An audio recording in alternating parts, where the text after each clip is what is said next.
हम पढ़ रहे थे कक्षा 9 हिंदी की पाठ्य पुस्तक कृतिका का चौथा अध्याय रीढ़ की हड्डी। इस पाठ में रीढ़ की हड्डी से मतलब है व्यक्तित्व विहीन होना। जिस प्रकार रीढ़ की हड्डी हमारे शरीर को सीधा रखती है, इसमें रीढ़ की हड्डी शब्द का प्रयोग शंकर के लिए किया गया है। शंकर इस कहानी का मुख्य पात्र है और वह व्यक्तित्व विहीन है। इस कहानी के द्वारा लेखक ने नारी की बदलती स्थिति की तरफ इशारा किया है और ऐसे लोगों पर व्यंग्य किया है जो नारी शिक्षा को महत्व नहीं देते हैं, बल्कि यह मानते हैं कि लड़कियों को पढ़ाना अनिष्ट करना है, अपने घर का नाश करना है, कि पढ़ी लिखी लड़कियां घर गृहस्थी को अच्छी तरह से नहीं संभाल पाती हैं।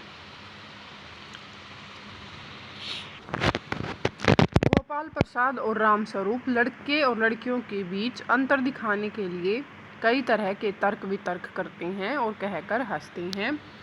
उनके साथ साथ शंकर भी हंसता है, मगर गोपाल प्रसाद गंभीर हो जाते हैं। ठीक है, गंभीर मतलब सीरियस हो जाते हैं। गोपाल प्रसाद, हाँ, वह भी सही है। कहने का मतलब यह है कि कुछ बातें दुनिया में ऐसी हैं जो सिर्फ मर्दों के लिए हैं। ऊंची तालीम भी ऐसी चीज़ों में से एक है। ठीक है, क्या कह रहा है गोपाल प्रसाद कि दुनिया में कुछ चीज़ें ऐसी बनी हैं जो सिर्फ मर्दों के लिए होती हैं, औरतों को वो चीज़ें शोभा नहीं देती। जैसे ऊंची तालीम मतलब ऊंची शिक्षा सिर्फ मर्दों के लिए बनी है। रामस्वरूप कहता है शंकर से, चाय और लीजिए। शंकर बोलता है, धन्यवाद, मैं तो पी चुका। रामस्वरूप गोपाल प्रसाद से, आप? गोपाल प्रसाद, बस साहब, अब तो ख़त्म ही कीजिए, आपने तो कुछ खाया ही नहीं। चाय के साथ टोस्ट नहीं थे क्या? बताएं। वह मक्खन। गोपाल प्रसाद, नाश्ता ही तो करना था साहब, कोई पेट तो भरना था नहीं, और फिर टोस्ट वोस्ट में खाता भी नहीं। ठीक है, ये सारी औपचारिकताएं वो आपस में कर रहे थे। रामस्वरूप हंसता है, मेज को एक तरफ सरका देते हैं, फिर अंदर के दरवाजे की तरफ मुंह कर जरा जोर जोर से, अरे जरा पान भिजवा देना, सिगरेट मंगवाऊं? ठीक है। गोपाल प्रसाद, जी नहीं। पान की तस्तरी हाथों में लिए उमा आती है। ठीक है, पान की तस्तरी मतलब प्लेट वगैरह लेकर उमा आती है। सादगी के कपड़े, बिल्कुल सीधे सादे कपड़े पहन रखे हैं, गर्दन झुकी हुई है। बाबू गोपाल प्रसाद आंखें गड़ाकर और शंकर आंखें छिपाकर उसे ताक रहे हैं मतलब लगातार देख रहे हैं।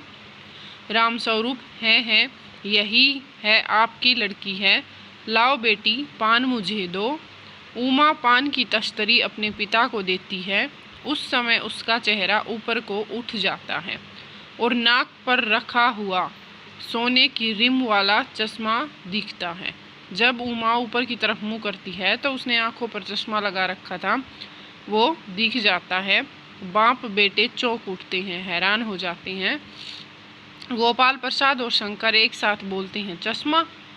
रामस्वरूप जरा शक पकाकर, जी वह पिछले महीने में इसकी आंखें दुखनी आ गई थी, सो कुछ दिनों के लिए चश्मा लगाना पड़ रहा है। रामस्वरूप सफाई देता है।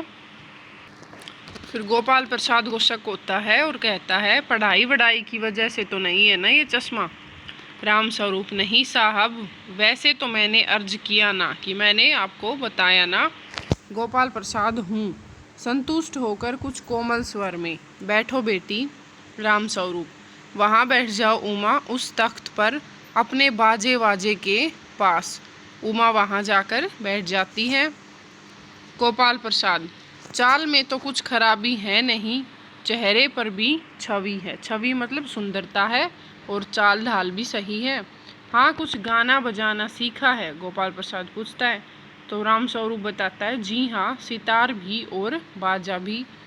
सुनाओ तो उमा एक आध गीत सितार के साथ। उमा सितार उठाती है, थोड़ी देर बाद मीरा का मशहूर गीत मेरे तो गिरधर गोपाल दूसरों ने कोई गाना शुरू कर देती है।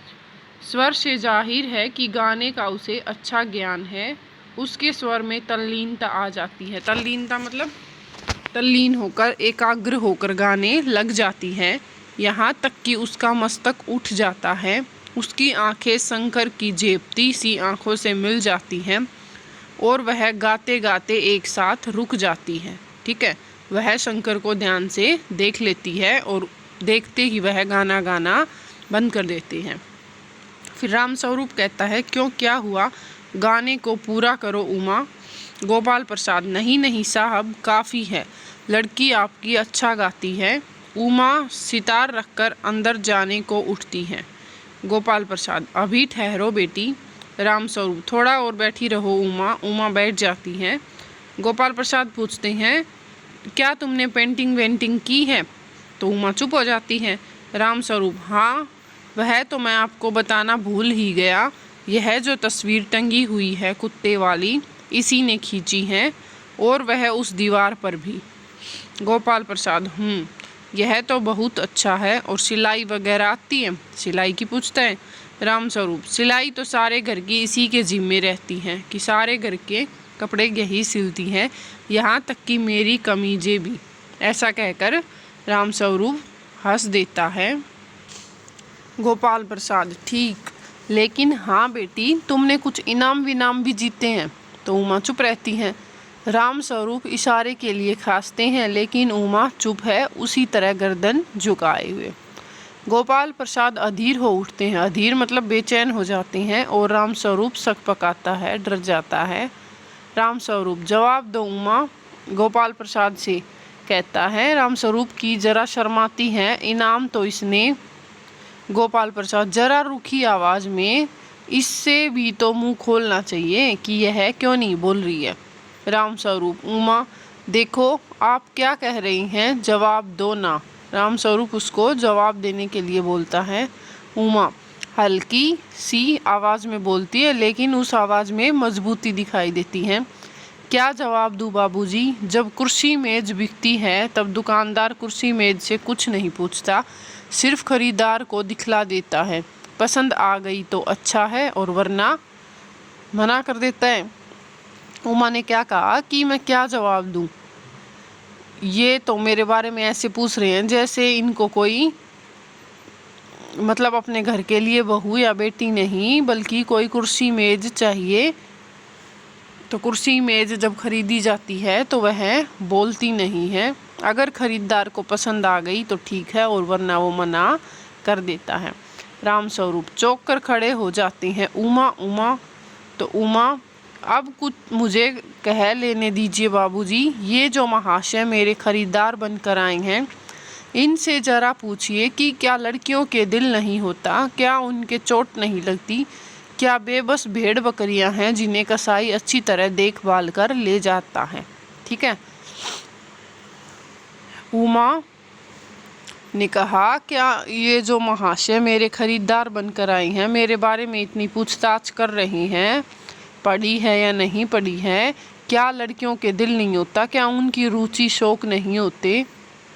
ठीक है, क्या उनका अधिकार, उनका व्यक्तित्व कुछ नहीं होता? फिर गोपाल प्रसाद ताव में गुस्से में आ जाता है। बाबू रामस्वरूप, आपने मेरी इज्जत उतारने के लिए मुझे यहाँ बुलाया था। उमा तेज आवाज़ में, जी हाँ, और हमारी बेइज्जती नहीं होती जो आप इतनी देर से नाप तोल कर रहे हैं। उमा उसको उल्टा जवाब दे देती है और कहती है, क्या सिर्फ आपका सम्मान है? हमारा सम्मान, हमारा आत्मसम्मान कुछ नहीं है जो आप इतनी देर से नाप तोल कर रहे हैं।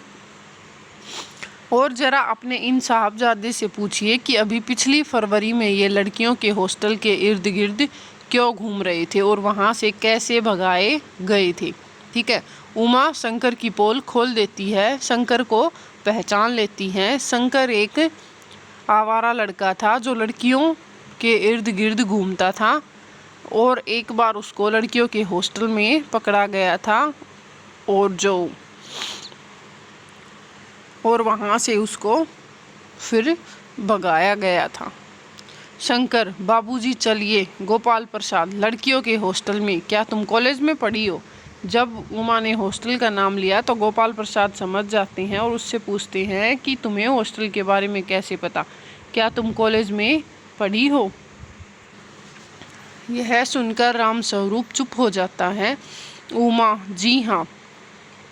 उमा ने जवाब दिया, हाँ मैं कॉलेज में पढ़ी हूँ, मैंने बीए पास किया है और कोई पाप नहीं किया, कोई चोरी नहीं की और न आपके पुत्र की तरह ताक झांक कर कायरता दिखाई है। ठीक है। उमा ने बड़ी मजबूती से जवाब दिया कि हाँ मैंने बीए पास किया है और बीए पास करके पढ़कर मैंने कोई पाप कोई चोरी नहीं की है और न ही आपके पुत्र की तरह इधर उधर ताक झांक कर अपनी इज्जत मैंने गंवाई है। हमेशा मैंने अपनी इज्जत और अपने मान सम्मान का ख्याल रखा है। लेकिन इनसे पूछिए कि किस तरह नौकरानी के पैरों पड़कर अपना मुंह छिपाकर भागे थे।